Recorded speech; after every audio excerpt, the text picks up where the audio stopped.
सब भला। रोली की शादी उसके माँ बाप एक आलसी लड़के से करा देते हैं। चलो, रोली की शादी हुई और हमने गंगा नहाई। और क्या, बेटियां तो होती ही है बोझ। हाँ, पर अब क्या चिंता, उतार तो दिया बोझ तुमने, अब वो लोग समझे। ससुराल में रोली का पति कहता है, देखो, मैं कोई काम नहीं करता, ये बात तुम्हारे मम्मी पापा को बता दी थी मैंने। अब जो किराया आता है दुकान का, उसी से घर का गुजारा करना है। कभी भूल से भी कोशिश ना करना किसी चीज की डिमांड की। क्या मम्मी पापा को पता था कि आप कोई काम नहीं करते? और क्या, बड़े अच्छे से पता था। उन लोगों को तो तुम बोझ लगती थी, बोल रहे थे कि बस शादी कर लो और कोई मतलब नहीं है। रोली को ये सुनकर बहुत गुस्सा आता है, लेकिन करती भी तो क्या, क्योंकि वो जानती थी कि उसके माता पिता ऐसे ही हैं। जैसे तैसे रोली दिन काट रही थी। रोली को एक प्यारी सी बेटी होती है। धीरे धीरे वो बड़ी होती है और उसके साथ उसकी जरूरतें भी बढ़ती जाती हैं। सुनिए जी, अब तो सिमी बड़ी हो रही है, उसका स्कूल में दाखिला कराना है।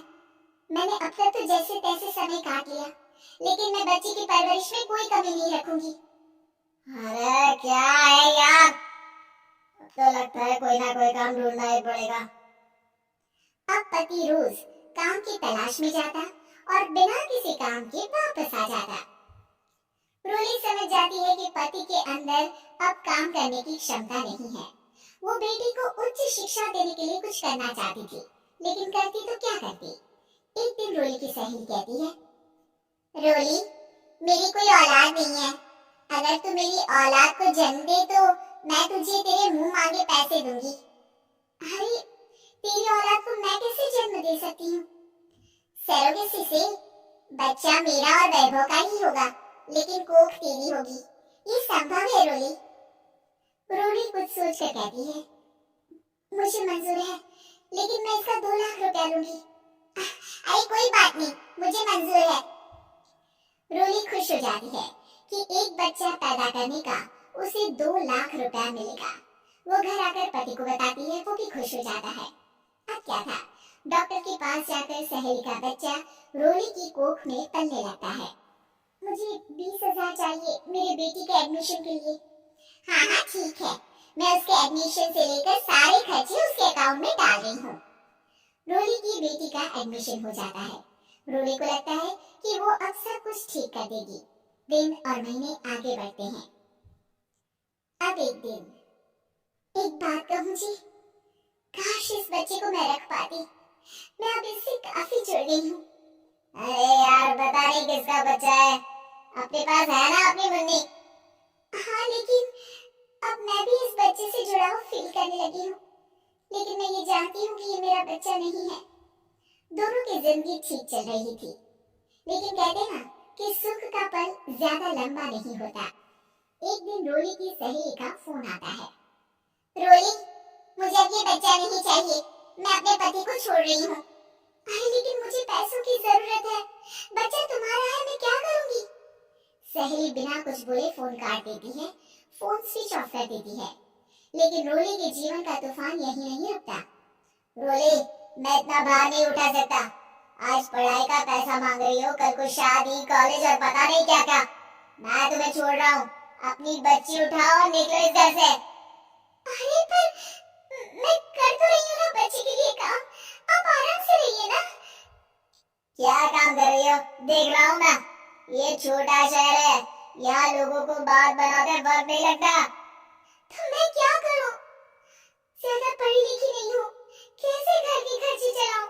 और आप तो काम करना ही नहीं चाहते। हाँ, ना चाहता हूँ और ना ही करूँगा। रोली को पति की बात पर काफी गुस्सा आ जाता है। ठीक है, अगर मेरे जीवन में संघर्ष लिखा है तो वही सही।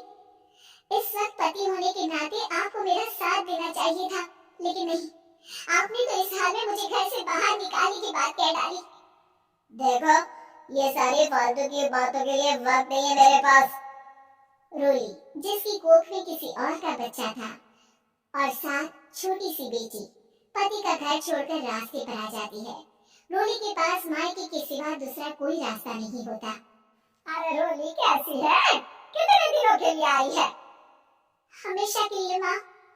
वो माँ को सारी बात बता देती है। ओए लड़की, इतनी हिम्मत का काम कर लिया? अरे ना, यहाँ कोई जगह नहीं है। तुम तो अपना बोरिया बिस्तर उठाओ और निकलो यहाँ से। रोली के पास अब मायके का रास्ता भी नहीं बचता। वो चुपचाप बच्ची को लेकर जा रही थी कि उसे दर्द होता है और वो डॉक्टर के पास चली जाती है और फिर वहाँ वो एक प्यारे से बेटे को जन्म देती है। कितना प्यारा है, कितने अभागे हैं इसके माँ बाप जो इसके पैदा होने पर भी नहीं है। तभी वहाँ डॉक्टर आ जाती है। रोली, बच्चे के पिता तुमसे मिलना चाहते हैं। आपका बहुत बहुत शुक्रिया। मैं इस बच्चे को पालूंगा, भले ही इसकी माँ ने इसे छोड़ दिया हो, पर मैं अपनी जिम्मेदारी निभाऊंगा। तो क्या आप मुझे इसके पैदा करने के लिए जिन पैसों की बात हुई थी वो भी देंगी? हाँ, और साथ ही आप चाहे तो मेरे घर में रहकर मेरे बच्चे की देखभाल भी कर सकती हैं। मैं उसके लिए आपको सैलरी दे दिया करूंगा। रोली को लगता है कि जैसे भगवान ने उसके लिए सुकून का रास्ता खोल दिया। वो अब मुकेश के साथ उसके घर चली जाती है, जहाँ रहकर वो उस बच्चे की देखरेख करती है।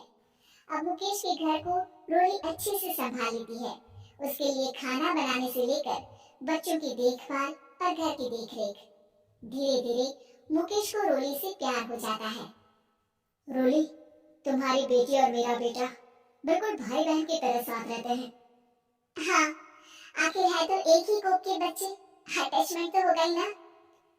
रोली, तुमने घर और मुझे दोनों को संभाल लिया। ये तो मेरा काम है।